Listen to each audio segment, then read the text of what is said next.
Olá, seja bem-vindo mais uma vez ao canal Qualidade Sem Limites. Sou o professor Roberto Souza, falar com vocês hoje sobre mais um requisito muito importante dentro da NBR ISO 9001, na versão 2015, requisito 9.2, que fala sobre a auditoria interna. Auditoria interna que em muitas situações dentro de empresas é muito temida. As pessoas, quando ouvem falar sobre auditoria interna, elas ficam apreensivas, ansiosas, achando que o auditor ele sempre vai estar ali caçando alguma coisa errada que ela está fazendo, e na verdade não é esse o objetivo. O objetivo de toda auditoria é evidenciar conformidades dentro do processo, dentro daquilo que se está sendo auditado. Então, quando a auditoria acontece e encontra-se alguma não conformidade, o auditor ele está apenas evidenciando alguma coisa que está falhando sistemicamente dentro do setor, dentro da empresa, mas nunca com o objetivo de apontar dedo para pessoas, mas apontar as falhas para que possam ser corrigidas e que o sistema de gestão ele possa ser melhorado. O texto da norma ele diz o seguinte: a organização deve conduzir auditorias internas a intervalos planejados para prover informação sobre o sistema de gestão de qualidade. Primeira coisa, a empresa ela deve planejar que as auditorias internas elas aconteçam em intervalos planejados. Quem é que define isso? É a própria organização. Então ela define qual é o intervalo entre uma auditoria e outra. Se é de 3 em 3 meses, se é de 6 em 6 meses, se é uma vez por ano, enfim. A boa prática ela sempre é parte do princípio que um sistema de gestão, quando ele é bem novo, ele acabou de ser implantado, é bom que os intervalos das auditorias sejam próximos, sejam curtos. E conforme o sistema de gestão ele vai amadurecendo, esse intervalo ele começa a ficar maior. Até que se a empresa ela tem um sistema de gestão maduro, onde ela possa confiar a auditoria interna pelo menos uma vez no ano. A norma ainda diz que essa auditoria interna ela precisa prover informação para saber se a gestão da qualidade está conforme com duas coisas. Primeiro, os requisitos da própria organização e de seu SGQ, ou seja, a auditoria interna ela vai nos dizer se a nossa empresa ela está conforme aos requisitos nossos, e segundo, aos requisitos da norma NBR ISO 9001 ou ISO 14001, enfim, seja qual for a norma de gestão que está sendo auditado.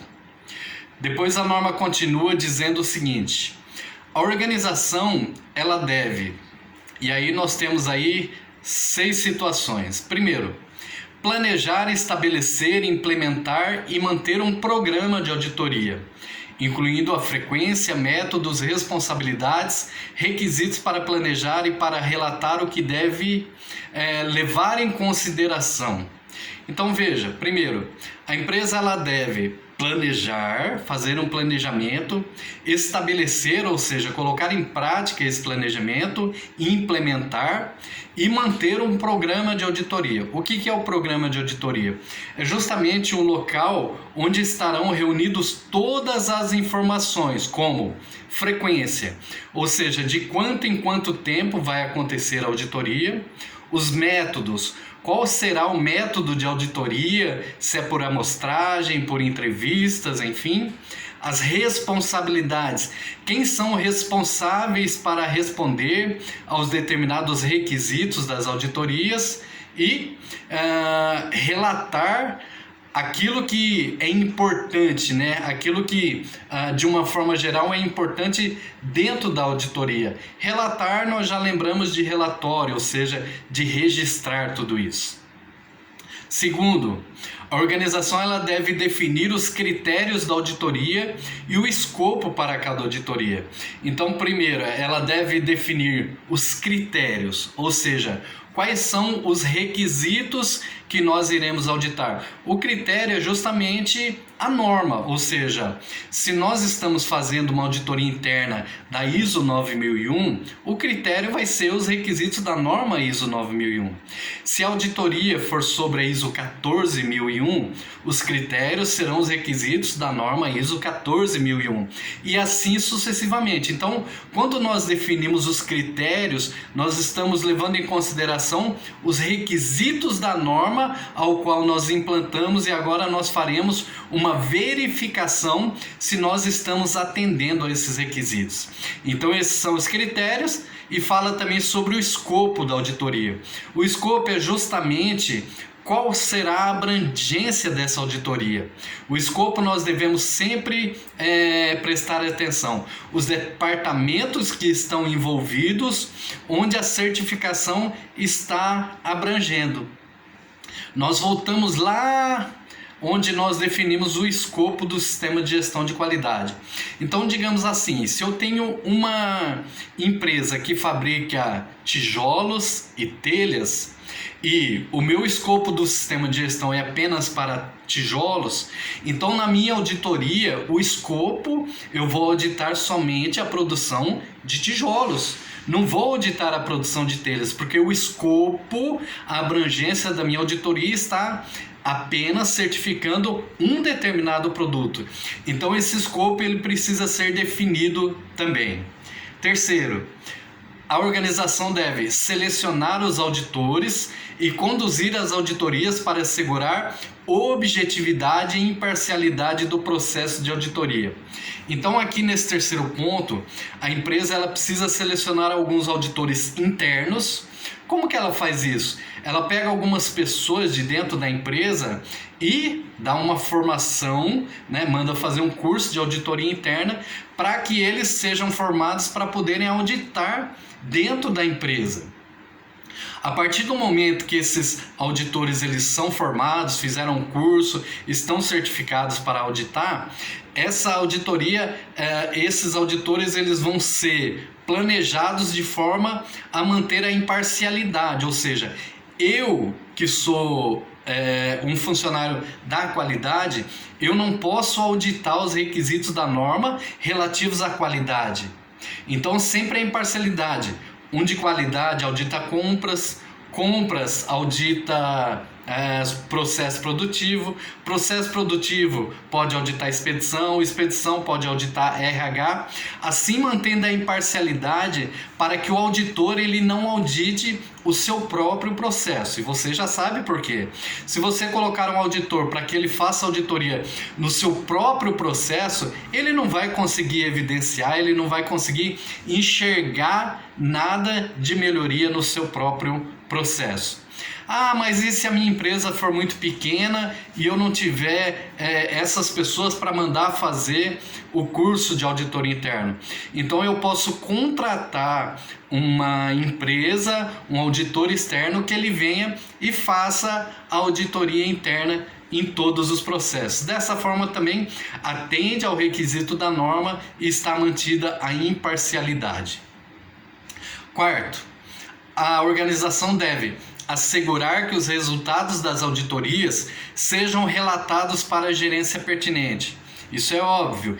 Então os resultados de toda auditoria eles precisam ser relatados, ou seja, eles precisam estar em um relatório onde essas informações elas cheguem para a gerência pertinente, a pessoa responsável dentro da empresa, onde ela possa ter uma visão macro de como está o sistema de gestão de qualidade naquele momento da auditoria. Quinto, executar correção e ações corretivas apropriadas sem uma demora indevida. O que a norma quer dizer aí? As possíveis não conformidades encontradas durante o processo, elas precisam de uma ação de correção, elas precisam de algo que façam com que corrijam essa não conformidade e que seja apropriado, ou seja, a não conformidade ela precisa ser relatada e as ações corretivas precisam estar ligadas à causa raiz da não conformidade para evitar a sua reocorrência. E ela fala sem demora indevida, ou seja, eu não posso fazer minha auditoria hoje e demorar 3 meses, 2 meses, 1 mês para poder associar uma ação corretiva a uma não conformidade. Por quê? Porque quanto mais tempo eu demoro, é mais dias que a minha empresa estará trabalhando não conforme em um determinado requisito da norma. E isso é um risco muito alto. E sexto, a organização deve reter informação documentada como evidência da implementação do programa de auditoria e dos resultados da auditoria. Aqui fala justamente sobre o registro de tudo isso. Reter informação documentada é reter um registro, um relatório, um procedimento, um programa de auditoria onde evidencie que todos esses requisitos da norma eles foram cumpridos. Então, nesse registro, nessa informação documentada que está sendo retida, é onde nós teremos uma visão também de todo o processo de auditoria interna. Quando foi realizada, quem foram os auditores, quem foram os auditados, quais foram as evidências em cada requisito da norma, quais foram as não conformidades, e essas não conformidades geraram um relatório de não conformidade, qual é o número, enfim. Então essa informação documentada é onde nós teremos todo esse requisito 9.2 documentado para evidenciar que o requisito está implantado dentro da empresa. Quando nós tivermos uma auditoria externa, que é a auditoria do órgão certificador ou uma auditoria de cliente, para que evidenciemos que nós fazemos a nossa auditoria interna, eles vão nos pedir evidência e nós vamos mostrar essa informação documentada, esse registro de que foi realizada a auditoria dentro da nossa empresa. Não se preocupe com a auditoria interna em querer estar tudo bonitinho, querer estar tudo certo. A auditoria interna é justamente o momento onde nós passamos um pente fino no nosso sistema de gestão e onde nós encontramos muitas oportunidades de melhoria para que a gente tome as ações necessárias para que, quando nós tivermos uma auditoria externa, uma auditoria de um órgão certificador, de certificação ou de recertificação ou de manutenção, o nosso sistema de gestão da qualidade ele está mapeado tudo aquilo que era algum ponto de risco e ele está com as ações tratadas. Se você gostou desse vídeo, deixa aqui para nós o seu like, comente, compartilhe esse vídeo com mais e mais pessoas e permaneça conosco porque aqui a qualidade é sem limites.